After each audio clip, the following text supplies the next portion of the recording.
SP DM के भरोसे पर प्रतिनिधिमंडल ने 5वें दिन कराई अनशन समाप्त।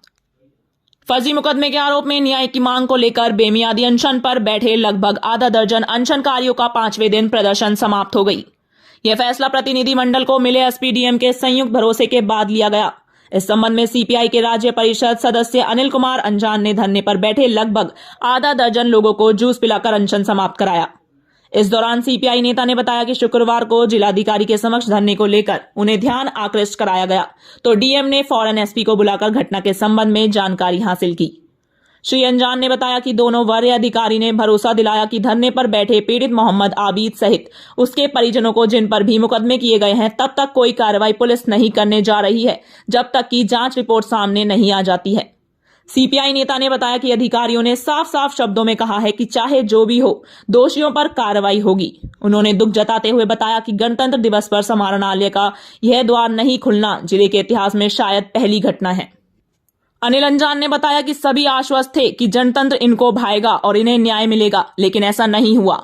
उन्होंने बताया कि पुलिस अधीक्षक ने 10-15 दिन में जांच रिपोर्ट आते ही दोषियों पर कार्रवाई करने का भरोसा दिया। आपको बताते चलें कि बीते 23 जनवरी से वीरपुर थाना क्षेत्र अंतर्गत आने वाले जिंदपुर गांव निवासी मोहम्मद आबिद अपने खिलाफ दर्ज मुकदमे को लेकर न्याय की गुहार लगाते हुए अनिश्चितकालीन धरने पर बैठ गए थे और गणतंत्र दिवस पर प्रदर्शनकारियों ने तिरंगे की टोपी पहने धरने पर न केवल बैठे रहे बल्कि पहली बार मुख्यालय स्थित समाहरणालय का दक्षिणी द्वार बंद रहा। जिले के इतिहास में शायद यह पहली घटना थी जब गणतंत्र दिवस पर पुलिस अधिकारी के खिलाफ बेमियादी अनशन पर पीड़ित लोग बैठे रहे, लेकिन इसके समाधान के लिए कोई ठोस पहल करने की जहमत किसी ने भी नहीं उठाई।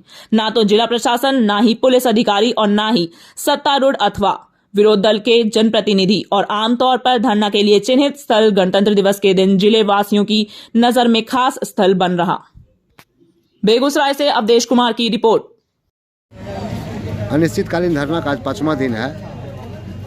प्रस्तावक बन के आप गए थे वहाँ प्रतिनिधि बन करके, क्या कुछ निकल के सामने आया? अधिकारी किस तरह के आश्वासन दिए हैं? अभी जिलाधिकारी महोदय के कार्यालय में और जब इनकी मांगों की ओर ध्यान आकृष्ट किया गया, तत्क्षण जिलाधिकारी महोदय के द्वारा पुलिस अधीक्षक महोदय को भी बुलाया गया और दोनों पदाधिकारी के मौजूदगी में मोहम्मद आबिद एवं परिवार के अन्य सदस्यों को, जो जिंदपुर वीरपुर से आते हैं, जो व्यवसायी हैं, झूठे मुकदमे में फंसाया गया।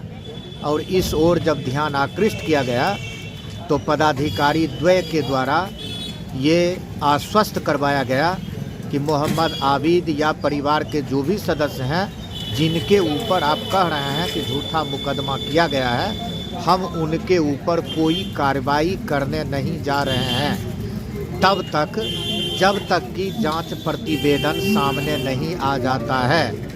और श्रीमान का ध्यान इस ओर आकृष्ट करने पर कि जांच प्रतिवेदन के माध्यम से मान लीजिए कि इसमें से जो ट्रू करने वाले हैं या फिर थानाध्यक्ष वीरपुर की भी संलिप्तता है इस झूठे मुकदमे में, तो आप उनके ऊपर क्या कार्रवाई करने जा रहे हैं। स्पष्ट रूप से बताया गया कि चाहे कोई भी हो, जो भी दोषी होंगे हम उनके ऊपर कार्रवाई करेंगे। किनके द्वारा? ये एसपी के द्वारा ये आश्वस्त किया गया जिलाधिकारी महोदय के उपस्थिति में। ये आश्वस्त किया गया कि हम उनके ऊपर कार्रवाई करेंगे। और जैसा कि मालूम है कि ये नेताजी सुभाष चंद्र बोस 23 जनवरी से ही ये लोग अनिश्चितकालीन धरना पर यहाँ बैठे हुए हैं और 26 जनवरी गणतंत्र दिवस के अवसर पर जिलाधिकारी कार्यालय का यह द्वार नहीं खुलना हम समझते हैं कि इतिहास की यह पहली घटना है। और हम लोग आशान्वित थे कि इन लोगों को भी जनतंत्र भाएगा और इनको भी न्याय मिलेगा, लेकिन देर ही सही हम इस मामले में समझते हैं कि पदाधिकारी द्वय के द्वारा मजबूत आश्वासन दिया गया है और हमें भरोसा है कि जो समय सीमा दिया गया है उस समय सीमा के अंदर वो कार्रवाई करेंगे और दोषी को सज़ा मिलेगा। और कुछ डॉक्यूमेंट्स की बात की गई पुलिस अधीक्षक महोदय के द्वारा कि कि हम ज़रूरत पड़ने पर और कागजात लेंगे और फिर उसके तहत हम पूरी जांच करेंगे और उस निष्पक्ष जांच में जो भी सामने आएगा दोषी हम उसके ऊपर कार्रवाई करेंगे। कितना समय? 15 दिन हुआ कि ज़्यादा से ज़्यादा 10 दिन से 15 दिन का हमको सहयोग कीजिए, हमको समय दीजिए, उसके अंदर हम आपको रिजल्ट दे देंगे। और इसी आलोक में अभी ये अनशन ख़त्म किया जा रहा है और हम इसे संघर्ष की जीत मानते हैं। मोहम्मद आबिद और परिवार के तमाम सदस्यों का हम अभिवादन करते हैं कि आपने जिस तरह से संघर्ष का परिचय दिया, जिस निर्भीकता का परिचय दिया, संवैधानिक तरीके से आपने ये लड़ाई लड़ने का काम किया।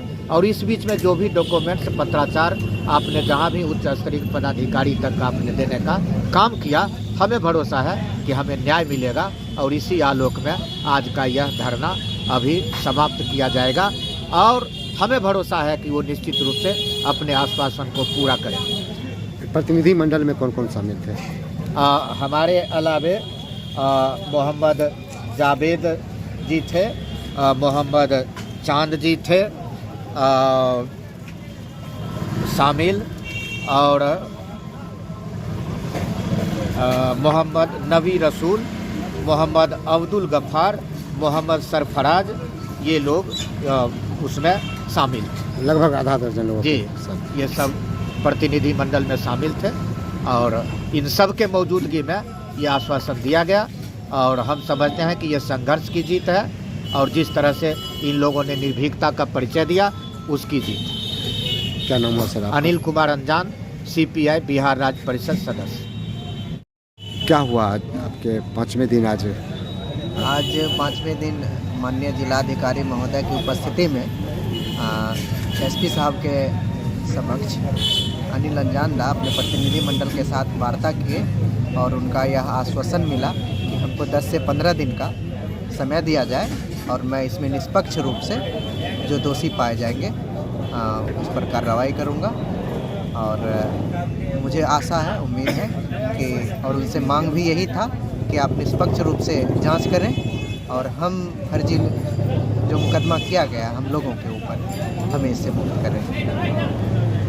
क्या पूरा मामला क्या था? मामला था क्या कि फर्जी मुकदमा में हम चारों भाइयों को फंसाया गया था, जिसमें कि ना कि हम लोग वहाँ घटनास्थल पर थे और ना जो आरोप लगा रहे हैं वो घटनास्थल पर थे। क्रिमिनल के द्वारा जो मुकदमा में उठाने का दबाव बनाने को लेकर थाना अध्यक्ष भी मुकदमा में दबाव बनाने के लिए उससे साठ गांठ करके फर्जी मुकदमा दर्ज किया। क्या नाम हुआ आपका? मोहम्मद आबिद। पिताजी का नाम? मोहम्मद उमर, जिनपुर, बीरपुर, बेगूसराय। कितने दिन के बाद ये टूट रहा है? आज 5वें दिन धरना समाप्त किया जा रहा है।